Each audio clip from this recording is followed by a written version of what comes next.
चलिए ध्यान देते हैं। हिंदी व्याकरण से पिछला टॉपिक हम लोग का था संधि से, और संधि में क्या था? स्वर संधि। स्वर संधि हम लोग पढ़ चुके हैं, ठीक है। स्वर संधि तो विधिवत समझ में आ गई होगी। चलिए आज का टॉपिक है हमारा व्यंजन संधि, और हम देखते हैं कि व्यंजन संधि में कितने नियम होते हैं और व्यंजन संधि से संबंधित जो भी शब्द हैं उनको हम किस प्रकार से पहचानेंगे और उनका संधि विच्छेद कैसे होता है। जितने भी प्रतियोगी परीक्षाएं होती हैं सब में संधि से लगभग 1-2 क्वेश्चन समाहित रहते हैं उसमें पेपर में, और उसमें होता क्या है कि उसमें व्यंजन संधि मुख्य हो जाती है, यानी कि व्यंजन संधि से एक क्वेश्चन अवश्य रहता है, ठीक है। तो ध्यान देते हैं कि व्यंजन संधि कहते किसे हैं। पहले हमारा टॉपिक क्या है आज का? व्यंजन संधि। आज का टॉपिक क्या है? व्यंजन संधि। पिछले वीडियो में हमने व्यंजन संधि की परिभाषा बता रखा था, लेकिन ध्यान देते हैं व्यंजन संधि कहते किसे हैं। तो जब व्यंजन वर्ण के साथ स्वर या व्यंजन का मेल होता है, व्यंजन वर्ण के साथ स्वर या व्यंजन का मेल होने से जो विकार उत्पन्न होता है, जो परिवर्तन होता है, जो बदलाव होता है, उस बदलाव को ही हम क्या कहते हैं? व्यंजन संधि कहते हैं। जैसे स्वर संधि में बताया गया था कि स्वर वर्ण के साथ स्वर वर्ण का मेल होने से जो परिवर्तन होता है उस परिवर्तन को क्या कहा जाता है? स्वर संधि कहा जाता है। क्या कहा जाता है? स्वर संधि। उसी प्रकार से अब कह रहा है कि व्यंजन अथवा स्वर के साथ,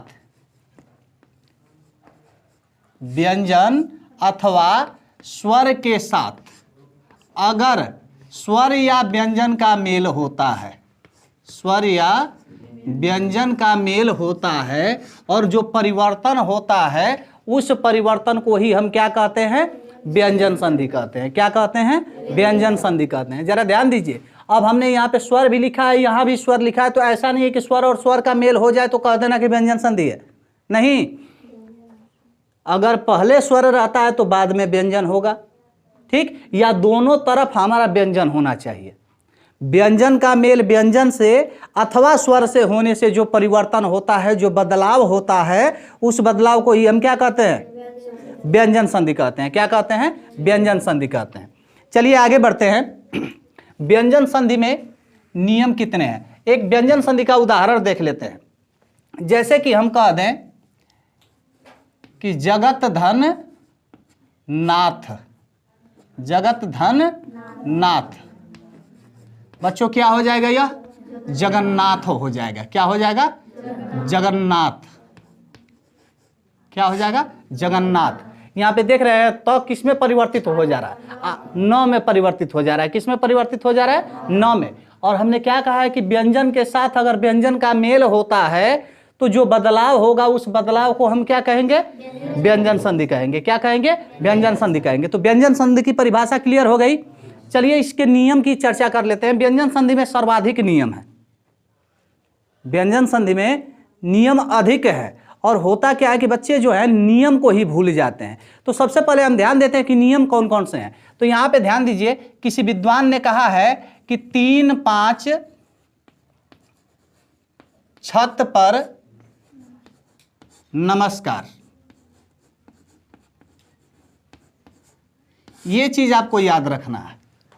3-5 छत पर नमस्कार, ये है क्या? 3-5 छत पर नमस्कार ये क्या है? तो यहां ध्यान दीजिए कि 3, पहला नियम व्यंजन संधि का, पहले वर्ण का तीसरे वर्ण में परिवर्तन, प्रथम वर्ण का तीसरे वर्ण में परिवर्तन। 5 क्या कह रहा है? तो प्रथम वर्ण का 5वें वर्ण में परिवर्तन।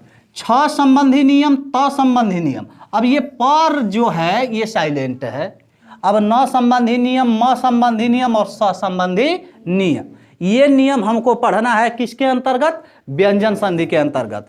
किसके अंतर्गत पढ़ना है? व्यंजन संधि के अंतर्गत हमको ये अध्ययन करना है।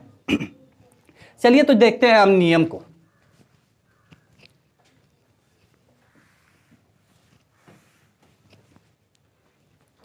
प्रथम नियम है व्यंजन संधि का, प्रथम वर्ण का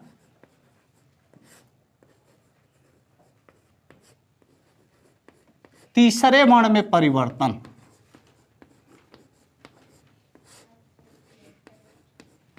तीसरे वर्ण में परिवर्तन।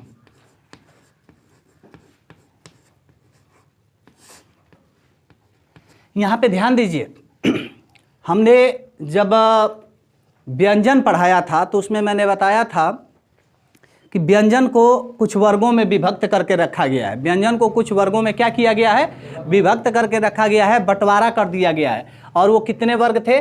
5 वर्ग थे। कितने वर्ग थे? 5। क वर्ग, और क वर्ग में कितने अक्षर थे? क ख ग घ अंग। ठीक है। इसी प्रकार से दूसरा क्या था? च वर्ग, और च वर्ग में च छ ज झ इ। इसी प्रकार से ट वर्ग, ट ठ ड ढ अण। उसके बाद से क्या था? त वर्ग, त थ द ध न। फिर से प वर्ग, प फ ब भ म। अब यहां पे ध्यान दीजिए कि प्रथम नियम क्या कहता है व्यंजन संधि का, कि प्रथम वर्ण का तीसरे वर्ण में परिवर्तन। अर्थात क्या है ये कि अगर प्रथम शब्द में किसी भी वर्ग का प्रथम अक्षर आता है और उसके पश्चात किसी भी वर्ग का तीसरा, चौथा, पांचवा, जरा ध्यान दीजिए, किसी भी वर्ग के प्रथम अक्षर यानी कि क च ट त प के पश्चात अगर किसी भी वर्ग का तीसरा, चौथा, पांचवा या अंतस्थ व्यंजन य र ल व या फिर कोई स्वर आ जाता है तो तुरंत यह प्रथम अक्षर अपने ही तीसरे वर्ण में क्या हो जाता है? परिवर्तित हो जाता है। जरा ध्यान दीजिए फिर से, मैंने कहा पहला नियम क्या कह रहा है कि किसी भी वर्ग के प्रथम अक्षर के पश्चात यानी कि क च ट त प, इसके पश्चात अगर किसी भी वर्ग का तीसरा या चौथा या फिर पांचवा वर्ण या फिर य र ल व इन चारों में से कोई भी एक या फिर कोई भी स्वर आ जाए, तो यह क्या होता है कि तुरंत ये जो आपके प्रथम वर्ण है ये अपने ही तीसरे वर्ण में क्या हो जाते हैं? परिवर्तित हो जाते हैं। तीसरे वर्ण में क्या हो जाते हैं? परिवर्तित हो जाते हैं।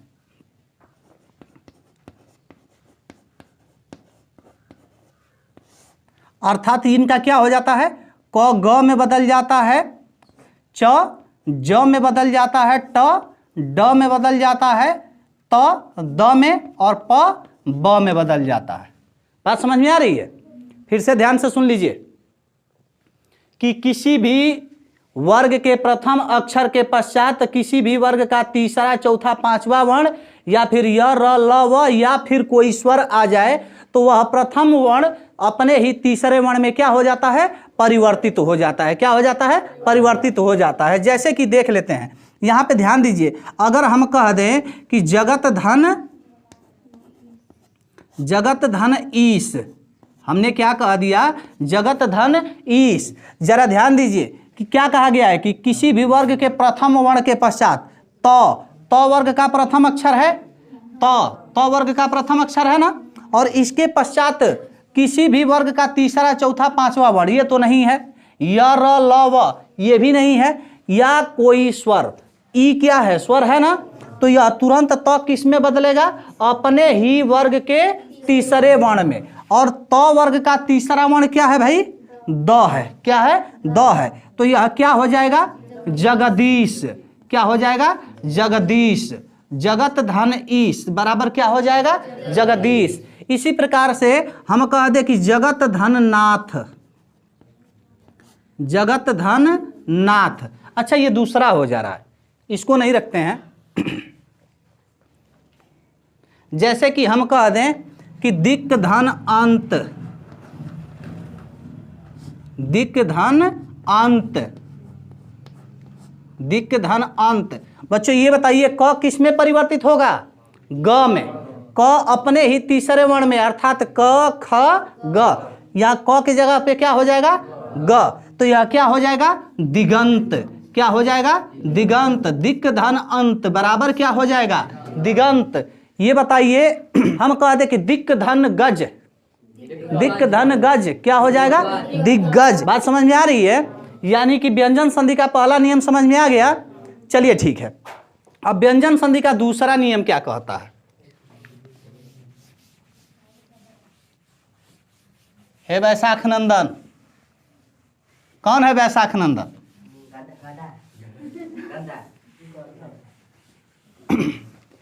वैशाख नंदन का मतलब क्या होता है गधा। तो तुम लोग वैशाख नंदन तो हो नहीं। चलिए ध्यान दीजिए, दूसरा नियम क्या कहता है? आ जाते हैं टॉपिक पे। वैशाख नंदन को वैशाख में ढूंढा जाएगा, ठीक है। दूसरा नियम कहता है कि प्रथम वर्ण का पांचवें वर्ण में परिवर्तन। प्रथम वर्ण का पांचवें वर्ण में परिवर्तन।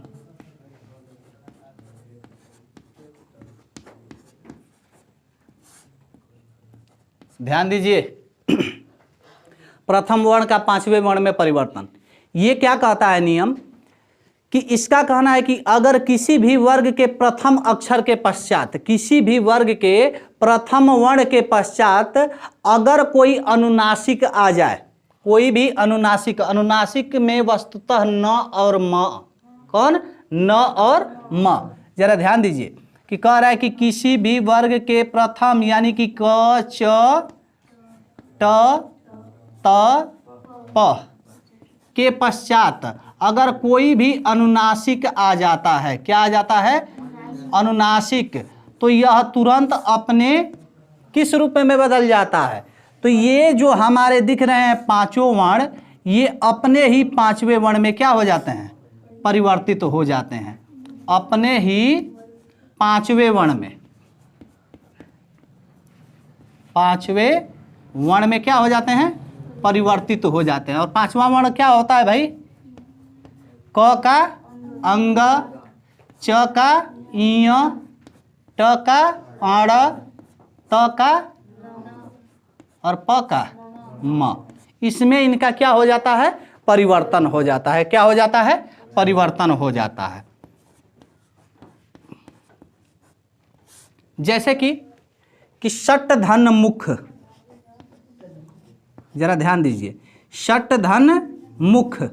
अब बच्चों यहाँ पे ध्यान देना है, हमने कहा था कि किसी भी वर्ग के प्रथम वर्ण के पश्चात, ट वर्ग का प्रथम वर्ण है ट, ठीक है, इसके पश्चात क्या आना चाहिए अनुनासिक आना चाहिए। क्या आया म अनुनासिक है ना, तो यह ट अपने ही वर्ग के पांचवें वर्ण में क्या हो जाएगा परिवर्तित तो हो जाएगा। मुझे बताइए ट वर्ग का पांचवा वर्ण क्या है भाई अड़ा है। क्या है अड़ा है, तो यह क्या हो जाएगा षडमुख हो जाएगा। क्या हो जाएगा षडमुख। क्या हो जाएगा षडमुख। बात समझ में आ रही है? जैसे हम कह दे कि उत धन मत, जरा ध्यान दीजिए, उत धन मत, उत धन मत। अब ये बताइए तो किस में परिवर्तित होगा अपने ही पांचवें वर्ण में, यानी कि त का पांचवा वर्ण क्या है न है, तो यह क्या हो जाएगा उन्मत्त। क्या हो जाएगा उन्मत्त। उत धन मत बराबर क्या हो जाएगा उन्मत्त। वाक धन मय, वाक धन मय, वाक धन मय क्या हो जाएगा वांगमय हो जाएगा। क्या हो जाएगा वांगमय। क्या हो जाएगा वांगमय। क्या हो जाएगा वांगमय। बात समझ में आ रही है? अब बताइए इसी के अंतर्गत बच्चों आपका एक अभी उदाहरण जो पहले दिया गया था, जगत धन नाथ, जगत धन नाथ। ये बताइए नौ अनुनासिक है, तो वर्ग के पश्चात आया है, यह किस में बदल जाएगा नौ में, तो ये क्या हो जाएगा जगन्नाथ। क्या हो जाएगा जगन्नाथ। बात समझ में आ गई? चलिए दूसरा नियम व्यंजन संधि का समझ में आ गया। पहला नियम बताया गया था व्यंजन संधि का कि प्रथम वर्ण का पांचवें वर्ण में परिवर्तन। कहा गया कि किसी भी वर्ग के प्रथम अक्षर के पश्चात कोई भी स्वर आए, या किसी भी वर्ग का तीसरा चौथा या फिर पांचवा वर्ण आए, या फिर य र ल व य र ल व, इन चारों में से कोई भी आए तो प्रथम अक्षर तुरंत अपने तीसरे वर्ण में परिवर्तित हो जाएगा। यानी कि क ग में बदल जाएगा, च ज में बदल जाएगा, ट ड में बदल जाएगा, त द में, और प ब में बदल जाएगा। यही बताया गया था ना। दूसरा नियम यह बताया गया कि प्रथम वर्ण का पांचवें वर्ण में परिवर्तन, अर्थात किसी भी वर्ग के प्रथम अक्षर के पश्चात कोई भी अनुनासिक यानी कि न या म में से कोई भी आ जाता है तो यह प्रथम अक्षर अपने ही पांचवें वर्ण में क्या हो जाएगा, परिवर्तित हो जाएगा। अपने ही पांचवें वर्ण में क्या हो जाएगा, परिवर्तित हो जाएगा। जैसे कि यहाँ पे दिया गया है, षट धनमुख बराबर षणमुख, उत धनमत बराबर उन्मत्त, वाक धनमय बराबर वांग्मय, और जगत धननाथ बराबर जगन्नाथ। तो ये चीज तो क्लियर हो गया। व्यंजन संधि के दो नियम क्लियर हो गए। चलिए व्यंजन संधि का तीसरा नियम देखते हैं। व्यंजन संधि का तीसरा नियम, तीसरा नियम क्या होगा बच्चों? तीसरा नियम अभी थोड़ी देर पहले बताया गया था कि 3 5 छत पर नमस्कार, यानी कि तीसरा नियम हमारा होगा 6 संबंधी नियम। तीसरा नियम क्या होगा? 6 संबंधी नियम।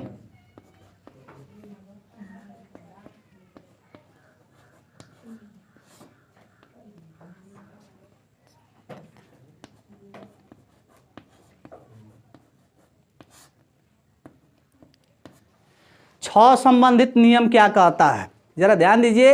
नियम यह बताया जाता है कि किसी भी ह्रस्व स्वर या आ के पश्चात, किसी भी ह्रस्व स्वर या फिर आ के पश्चात, ह्रस्व स्वर का मतलब क्या होता है? ह्रस्व स्वर का मतलब होता है कि छोटी ई, छोटा ऊ, बात समझ आ रही है? ये हमारे क्या है? ह्रस्व स्वर है। ठीक है, तो ह्रस्व स्वर या आ के पश्चात अगर 6 का आगमन हो जाता है, किसका आगमन हो जाता है? 6 का आगमन होता है, तो परिवर्तन में क्या होता है कि आपका 6 से पहले च लग जाता है। 6 से पहले क्या लग जाता है? च लग जाता है। फिर से सुन लीजिए, किसी भी ह्रस्व स्वर या फिर आ के पश्चात 6 आता है तो परिवर्तन में 6 से पहले क्या जुड़ जाता है? च जुड़ जाता है। क्या जुड़ जाता है? च जुड़ जाता है। जैसे कि अगर हम कह दें कि वि धन छेद, वि धन छेद। अच्छा बच्चों ये बताइए, कुछ लोगों के जहन में चल रहा होगा कि व है, व में मात्रा किसकी है?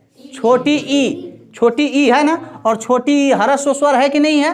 ह्रस्व स्वर है, और बाद में क्या आया है? 6 आया है। तो नियम क्या कह रहा है कि अगर ह्रस्व स्वर हो या फिर आ हो, उसके पश्चात 6 हो, तो तुरंत उनके मध्य में क्या आ जाएगा? च आ जाएगा। और च कैसा होगा? आधा होगा। कैसा होगा? आधा होगा। तो यह क्या हो जाएगा? वि धन छेद बराबर क्या हो जाएगा? विच्छेद। क्या हो जाएगा? विच्छेद। अनुधन छेद, अनुधन छेद क्या हो जाएगा? अनुच्छेद हो जाएगा। क्या हो जाएगा? अनुच्छेद हो जाएगा। परिधन छेद क्या हो जाएगा? परिच्छेद हो जाएगा। क्या हो जाएगा? परिच्छेद। बात समझ में आ रही है? ये स्वधन छंद, स्वधन छंद क्या हो जाएगा? स्वच्छंद हो जाएगा। क्या हो जाएगा? स्वच्छंद। क्या हो जाएगा? स्वच्छंद। तो बात क्लियर हो गई। ये तीसरा नियम 6 संबंधित नियम समझ में आ गया। व्यंजन संधि का 6 संबंधित नियम समझ में आ गया। किसी को कोई दिक्कत इसमें? किसी को कोई दिक्कत तो नहीं है? चलिए ठीक है, जब दिक्कत नहीं है तो अगला नियम देखते हैं। अगला नियम क्या होगा? अगला नियम होगा त संबंधी नियम। क्या होगा? त संबंधी नियम।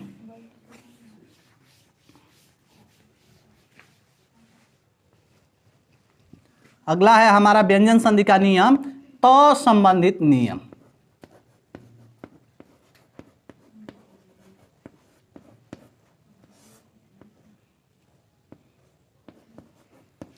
जरा ध्यान दीजिएगा, तो संबंधित नियम बहुत ज़्यादा कठिन नहीं है, लेकिन बहुत ज़्यादा आसान भी नहीं है।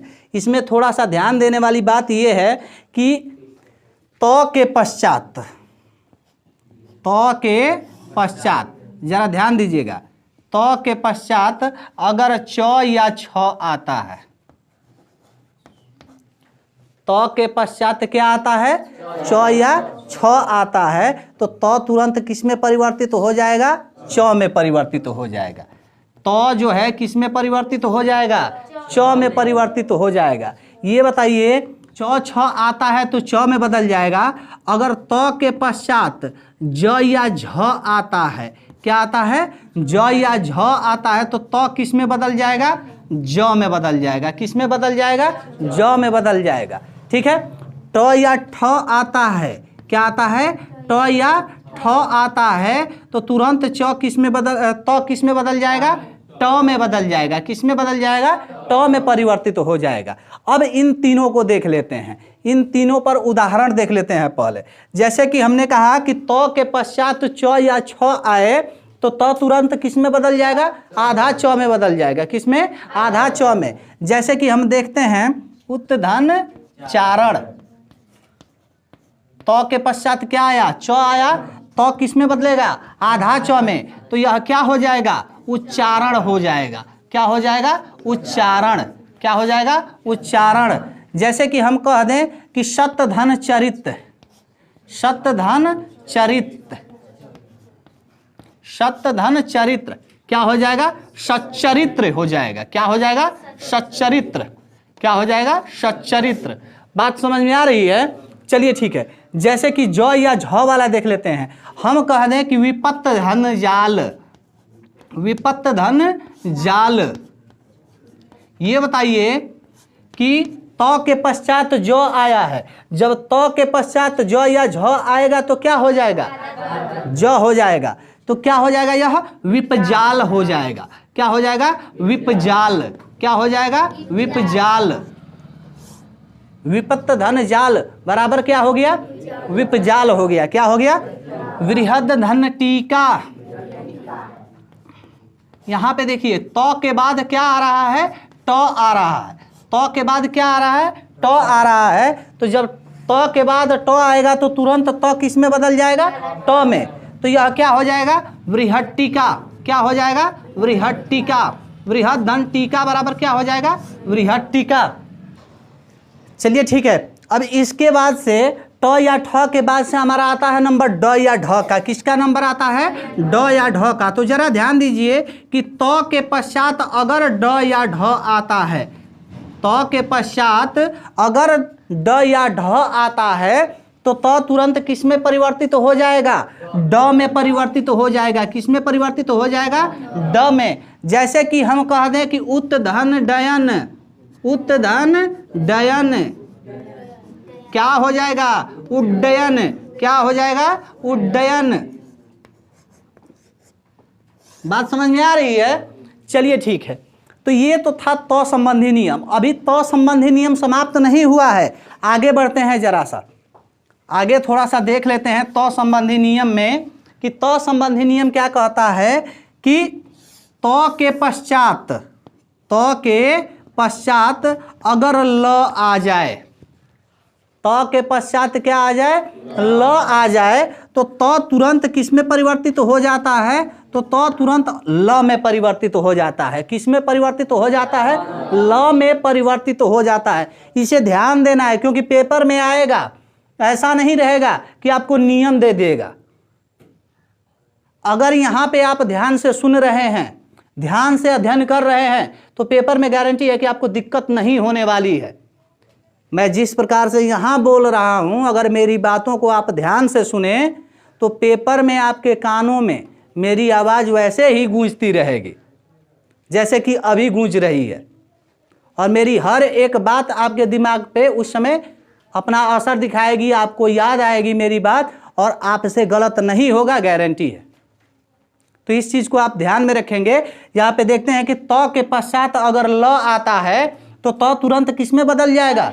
ल में बदल जाएगा। किस में बदल जाएगा? ल में। जैसे कि हम कह दें कि तत् धन लीन,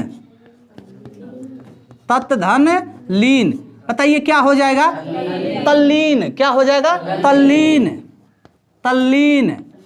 जैसे कि हम कह दें कि उत्धन लेख, उत्धन लेख, ये बताइए तो किस में बदलेगा भाई? ल में बदलेगा ना। तो क्या हो जाएगा? यह उल्लेख। क्या हो जाएगा? उल्लेख। उत्धन लाश, उल्लास, उत धन लास क्या हो जाएगा? उल्लास। क्या हो जाएगा? उल्लास। भू धन लेख, ये उल्टा है, ये दूसरा नियम हो जा रहा है, नहीं, इसमें त नहीं है। ठीक है, चलिए ठीक है। एक चीज और ध्यान देंगे, और वो चीज क्या है, बहुत ही इंपॉर्टेंट टॉपिक है, जरा ध्यान दीजिए। इसका कहना है कि त के पश्चात अगर स आ जाता है, त के पश्चात क्या आ जाता है? स आ जाता है। कौन सा स भाई? तालव्य स। तो यदि त के पश्चात स आता है तो परिवर्तन में त च में तथा स किस में परिवर्तित हो जाएगा? छ में परिवर्तित हो जाएगा। ध्यान दीजिए कि त के पश्चात अगर स आता है तो त च में तथा स किस में बदल जाएगा? छ में बदल जाएगा। त च छ स छ। ठीक है, त जो है च में बदलेगा, स जो है छ में बदलेगा। जैसे कि हम देख लेते हैं उदाहरण, उत धन श्वास, उत धन श्वास, उत धन श्वास बराबर क्या हो जाएगा? उच्छ्वास। क्या हो जाएगा? उच्छ्वास। क्या हो जाएगा? उच्छ्वास। बात समझ में आ रही है? उत धन श्वास बराबर क्या हो जाएगा? उच्छ्वास। शत धन शास्त्र, शत धन शास्त्र, शत धन शास्त्र बराबर क्या हो जाएगा? सच्छास्त्र। क्या हो जाएगा? सच्छास्त्र। क्या हो जाएगा? सच्छास्त्र। बात समझ में आ रही है? चलिए ठीक है, एक नियम और रह जाता है त संबंधी, एक नियम त संबंधी और रह जाता है, और वह नियम क्या कहता है? त संबंधी नियम कहता है कि यदि त के बाद ह आता है, त के बाद ह आता है तो परिवर्तन में त जो है किस में बदल जाएगा? द में, तथा ह जो है ध में परिवर्तित हो जाएगा। क्या हो जाएगा? यदि त के पश्चात ह आता है तो त जो है द में तथा ह जो है ध में परिवर्तित हो जाएगा। जैसे कि हम उदाहरण देख लेते हैं, हम कह दें कि उत धन हार, उत धन हार बराबर क्या हो जाएगा? उद्धार। क्या हो जाएगा? उद्धार। जैसे कि आगे देख लेते हैं, उत धन हत, उत धन हत क्या हो जाएगा? उद्धत। क्या हो जाएगा? उद्धत। क्या हो जाएगा? उद्धत। बात समझ में आ रही है? चलिए ठीक है, तो ये था व्यंजन संधि के कुछ नियम। प्रथम वर्ण का तीसरे वर्ण में परिवर्तन, प्रथम वर्ण का पांचवें वर्ण में परिवर्तन, छ संबंधित नियम और त संबंधित नियम।